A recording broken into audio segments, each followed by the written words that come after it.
Road to WrestleMania में आज की इस रॉ को इज्जत उतारने वाली रॉ, आई थिंक ये नाम काफी सूट करेगा। Okay, hello chatters, my name is Rohit and you are watching Wrestle Chatter. तो इस वीडियो में आज हम बात करने वाले हैं मंडे नाइट रॉ के बारे में। और भाई आज क्या काम किया है ट्रिपल एच ने, और कह सकते हैं कि कॉफी में वो वाली गोली उनकी नहीं मिलाई गई थी। जिस तरीके से पूरे शो को स्ट्रक्चर किया, सारी बातें हम लोग करने वाले हैं। सबसे पहले शो की स्टार्टिंग तो ये नहीं हुई, लेकिन हमारी वीडियो की स्टार्टिंग जरूर है। हमको एक सेगमेंट दिखता है जहां पे जे और जिमी ऊसो दोनों हैं, और जे ऊसो ऐसा बता रहे हैं कि कैसे तेरे होने से मुझे बढ़िया फील हो रहा है। थोड़ा सा वो उनको मोटिवेट कर रहे हैं, प्रेप टॉक भी वो एक दूसरे को दे रहे हैं कि हाँ भाई अभी तेरे को जाके लड़ना है, मैं गुंथर को जाके हरा दूंगा। लेकिन थोड़ा सा वॉर्न भी कर दिया था यहाँ पर जे ऊसो ने जिमी ऊसो को कि भैया देख ले वो गुंथर है, केयरफुल रहना है तुझे चीजों के लिए। अब इसके बाद शो में जाके इनका मैच होता है, और सही में जिमी ऊसो के अंदर ना एक होता है ना मैच, एक तो होता है सिर्फ रेसलिंग करना, और मैं उसके बहुत अगेंस्ट हूं यार। ठीक है वो कभी कभी मुझे पसंद आया था कि अच्छी रेसलिंग थी, लेकिन बंदा किस फील के साथ वो मैच लड़ रहा है वो दिखना चाहिए। और वो जिमी ऊसो के अंदर दिख रहा था कि जैसे कि वो अपने भाई के लिए इस मैच में आया है, गुंथर को वो सबक सिखाना चाहता। शुरू में उन्होंने बहुत ज्यादा तोड़ा भी, लेकिन फिर गुंथर ऐसी हरकतें करने पर आ गए कि अब उनको मैच नहीं जीतना। क्लोज लाइन वो मारते हैं, उसके बाद उनको खड़ा कर देते हैं, उसके बाद उन्होंने मतलब बार बार पावर बम लगा के भी उनको जो है पिन नहीं कर रहे थे, उसके बाद हट जा रहे थे कि भैया इसको तो मुझे जलील करना है, इसको तोड़ना है। लेकिन एंड में अपना स्लीपर होल्ड उन्होंने लगा दिया और जिमी उसे यहाँ पे पास आउट कर जाते हैं। इसके बाद बच्चा समझ जाएगा कि गुंथर क्या करने वाले हैं। वो जिमी ऊसो को वैसे ही फंसा के रखते हैं, लेकिन उसके बाद जे ऊसो का म्यूजिक हिट होता है, जे ऊसो आते हैं मारने के लिए, और उसके बाद गुंथर वहां से कल्टी हो जाते हैं। एंड देन ये दोनों भाई मिलके जा ही रहे होते हैं कि पीछे से आके गुंथर ने अटैक कर दिया, और अटैक ऐसा किया कि वो वहां पे जो सिक्योरिटी वाले बंदे आए थे ना, उसमें से किसी एक को पकड़ के भी वो स्टील स्टेप्स के ऊपर धो दिया। अब यहाँ पे क्लियर मोटिव था गुंथर का कि भाई जे ऊसो के दिमाग में घुस के उसको तहस नहस कर देना। और मैं सही बता रहा हूं, ये तो तगड़ी चीज अभी आनी थी। मेरे को फील होने लग गया कि यस, जे ऊसो और गुंथर की मैच की इन्होंने बिल्ड तो अच्छी बनाई है। आपको याद होगा कुछ टाइम पहले मैं बोल रहा था कि यार चलो ठीक है जे ऊसो और गुंथर का मैच होना, लेकिन ये इसको अब और इतने हफ्ते क्या करेंगे। लेकिन वो होता है ना शो देख के हाँ फील आ गई, वैसी फील मुझे इस वाले सेगमेंट को देख के आ गई। और अभी तो कुछ हुआ भी नहीं था। क्या करते हैं गुंथर बांधते हैं जे ऊसो को जिप टाई के साथ में कि भाई ये बंदा फंसा रह जाएगा, और उसके बाद वो जिमी ऊसो को जो मारते हैं, पहले तो उन्होंने बेल्ट से मारा भाई, बिल्कुल जिमी ऊसो एकदम खूनम खून हो गया। और वो क्या शॉट था जब वो ऐसे पकड़ रहे हैं जिमी ऊसो को कि भाई ये देख तेरा भाई है। जे ऊसो पूरी ऐसे कोशिश कर रहे हैं कि वो पहुंच जाए जिमी ऊसो तक, लेकिन वो पहुंच नहीं पा रहे। उनके सामने ही उनको मार रहे हैं, बुरी तरीके से मार रहे हैं। ये थोड़ा वैसा वाला मुझे याद आ गया जब रोमन रेंस का मैच था, जे ऊसो के साथ था ना, और जिमी ऊसो आ जाते बचाने के लिए, टावल थ्रो कर दिया था उनके, भाई अपने भाई को बचाओ वाला मूवमेंट। अब वहां तो वो भैया ही था जो उसने छोड़ दिया, लेकिन भाई यहाँ पे गुंथर ने बिल्कुल भी नहीं छोड़ा। सामने इतनी बुरी तरीके से मारे थे। जिमी ऊसो की शक्ल देख के ऐसे लगेगा कि इसके चेहरे पर इसके शरीर में तो कोई जान ही नहीं बची। और गुंथर ने उसके बाद वो बेल्ट के साथ जो पोज भी किया, क्योंकि वो जो जिमी ऊसो का ब्लड है ना वो उनके ऊपर भी लग जाता, उसको उन्होंने टेस्ट भी किया, उसके बाद स्पिट भी कर दिया। तो वो कहते हैं ना कि बिल्कुल नीच हरकत कर दी गुंथर ने, कि ऐसा दिखाने के लिए कि चलो भाई इसको तगड़ा बिल्ड करते हैं। वो वाली फील यहां से पूरी आ गई है। अब देखो जे ऊसो और गुंथर में से रेसलमेनिया का मैच जीतने कौन वाला है, ये बहुत बड़ा सवाल है। कई मैचेस की हाइप बनती है ना कि मैच के लिए हम एक्साइटेड है, भले ही पता रिजल्ट है। फिर कई में होता है कि ये दोनों रिंग शेयर करेंगे तो कैसा फील होगा, फिर कई में होता है कि मैच का रिजल्ट क्या होगा। तो देखो यहाँ पे तो ऐसा लग रहा है कि ऑलमोस्ट सारे जो बॉक्स है वो चेक हो चुके हैं। और अगेन ये मैं इनको फेवर करने के लिए नहीं बोल रहा, क्योंकि ऐसा करना होता भाई देखो ऑनेस्टली बात करता हूं, मुझे तो बहुत अच्छी फील आई है इस चीज को देख के। और जब ये सारा कांड गुंथर ने कर भी दिया, तो अब मैं तो भाई देखो रेसलमेनिया में क्या होगा उसके लिए एक्साइटेड हूं। ये वाला जो डब्ल्यूडब्ल्यूई ने लास्ट में जाके इंट्रोड्यूस किया ना कि भैया को भी लेके आते हैं, पहले वो अल्फा अकेडमी के साथ ही उलझे हुए थे, तो वो मुझे थोड़ा सा ऐसा लग रहा था कि डाउन पे है, लेकिन अभी तो उन्होंने तगड़ा सीन कर दिया। आप डेफिनेटली कॉमेंट सेक्शन में बताना कि इस सेगमेंट के बारे में, और अब आपको कैसा फील हो रहा है जे ऊसो और गुंथर के मैच के लिए, वर्ल्ड हेवीवेट चैंपियनशिप के लिए होने वाला है। तो लोग कह रहे थे कि उस लेवल पे नहीं है, लेकिन आज इन्होंने ऐसी हरकतें करके बना दिया कि भैया हम इस मैच को देख रहे हैं बड़े मैच की तरह, और एक बड़ा मैच होने भी वाला है। नेक्स्ट चीज शो पर आती है न्यू डे, और वो न्यू डे आके एक प्रोमो कट करते कहते हैं भाई तुम्हारी गालियां सुनने थोड़ी आए हैं, हम इतनी बड़ी टैग टीम है, हमको अपॉर्चुनिटी क्यों लेनी पड़ रही है, सीधा हमको चैंपियनशिप के लिए मैच क्यों नहीं मिल रहा। आज उनका टैलबेट एंड पीट डन के साथ मैच था। टैलबेट बहुत टाइम के बाद आज हमको दिखे हैं, एंड मुझे लग रहा था कि शायद ये जीत जाएंगे, लेकिन ऐसा हुआ नहीं है। न्यू डे ये वाले जो मैच है वो जीत चुके हैं। इसके बाद वॉर रेडर्स के साथ उनका फेस ऑफ था। मेरे को तो नहीं आ रहा देखो इंटरेस्ट, बट फिर भी ठीक है, इसके अगेंस्ट पे कुछ ज्यादा मैं बोलूंगा नहीं। ठीक है जैसा चल रहा है चलते रहने दो, बाकी कुछ चीजें होती है जिसको देखा ही नहीं जाता, वैसा तो फिलहाल मैं अभी इसके बारे में बोलूंगा नहीं। नेक्स्ट होता है शो पर एक टैग टीम मैच जो कि था Penta and Bron Breakker versus Finn Balor and Dominik Mysterio के बीच में। ये एक जो मोमेंट आया ना ब्रॉन ब्रेकर का यहाँ पे, जब उन्होंने दोनों डोमिनिक और फिन बैलर को ही सुप्लेक्स लगाया है। एक तो होता है लगाना, एक होता है इतना ज्यादा एफर्टलेस तरीके से लगाना। भाई जो अंदर शक्तियां है ना, जो ताकत है, जो स्ट्रेंथ है, वो ब्रॉन ब्रेकर के अंदर भरी पड़ी है। वो आपको इस वाले मूवमेंट, इस वाले स्पॉट से समझ में आ जाएगा।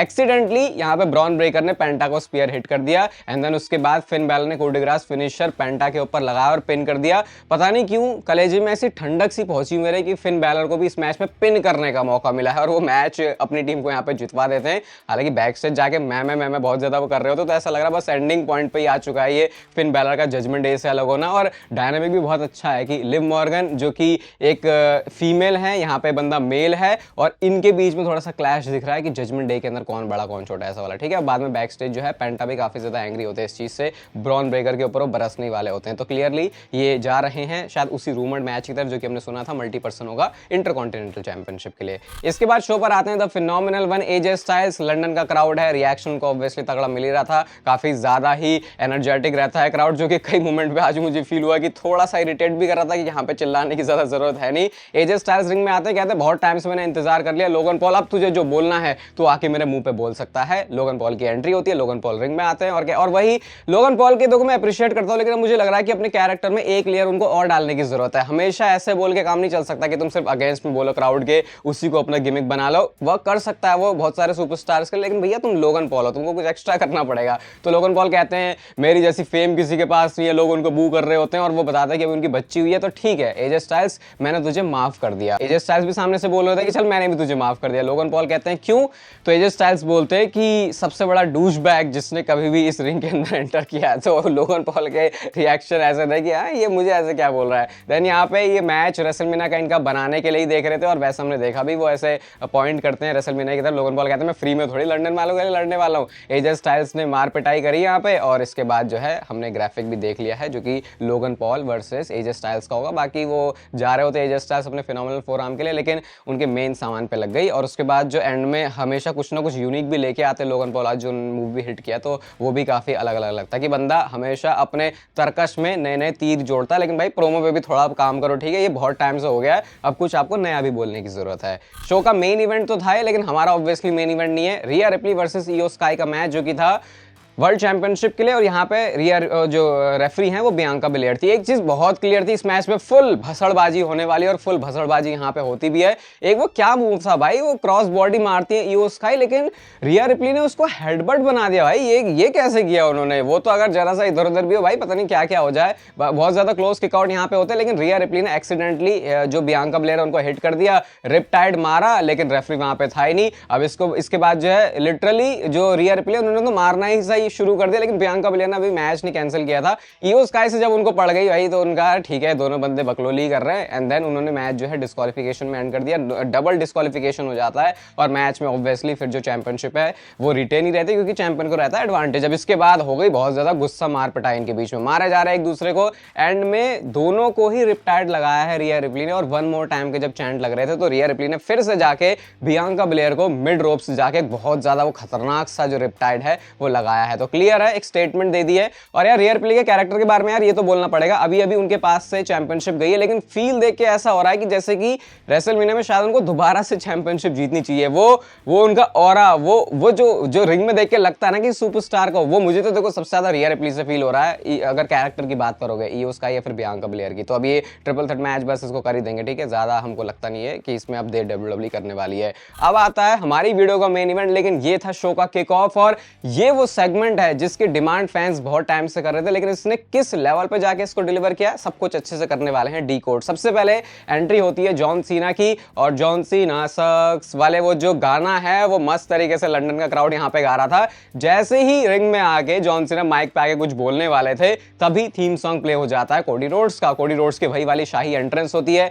गाना उनका रुक गया है लेकिन क्राउड उसको बिल्कुल बीट ड्रॉप होने तक गाया जा रहा है। कोडी कोडी रोड्स वाले जो चैंट्स है वो आज फिर से हमको लंदन वाले क्राउड से सुनने सुनने को मिले हैं। और जॉन सीना फिर से जैसे ही कुछ बोलने जा रहे थे, कोडी रोड्स कहते हैं रुक जा रुक जा रुक जा रुक जा भाई, तूने बहुत बोल लिया, अब जो तेरा काम है मुझे करने दे। कोडी रोड्स कहते हैं you are gonna cook me, you are gonna end me, मुझे पता है बहुत सारी चीजों का तू मेरे मजाक उड़ा सकता है, तू स्टारडस्ट का मजाक उड़ा सकता है। और लिटरली ये मैंने कभी सोचा नहीं था कि स्टारडस्ट नाम के जो चैंट है वो भी सुनने को मिलेंगे, और वो आज हमने जो लंदन का क्राउड है उससे सुनने को देखा। इसके बाद वो ये भी कहता है अब तू ये बोलेगा कि तेरा जो लास्ट मैच है वो स्टारडस्ट के सामने ऐसा करके तू मेरी मजाक उड़ाएगा, या फिर तू मेरे जो टैटू है उसका मजाक उड़ाएगा जो कि वैसे आम पर शायद होना चाहिए था। तू इतने टाइम से ऑडियंस से सिर्फ झूठ बोले जा रहा है, अब रियलिटी बता दे वाई। मतलब वो फिर से रीजन जानना चाह रहे हैं भाई जॉन सीना, जो तू ऐसा बन गया वो क्यों बन गया है। क्राउड यहाँ पे यू सोल्ड आउट के जो चैंट है वो करना शुरू कर देता है। अब जाके फाइनली जॉन सीना को कुछ बोलने का मौका मिला, 2 बार ट्राई करने के बाद। जॉन सीना कहते हैं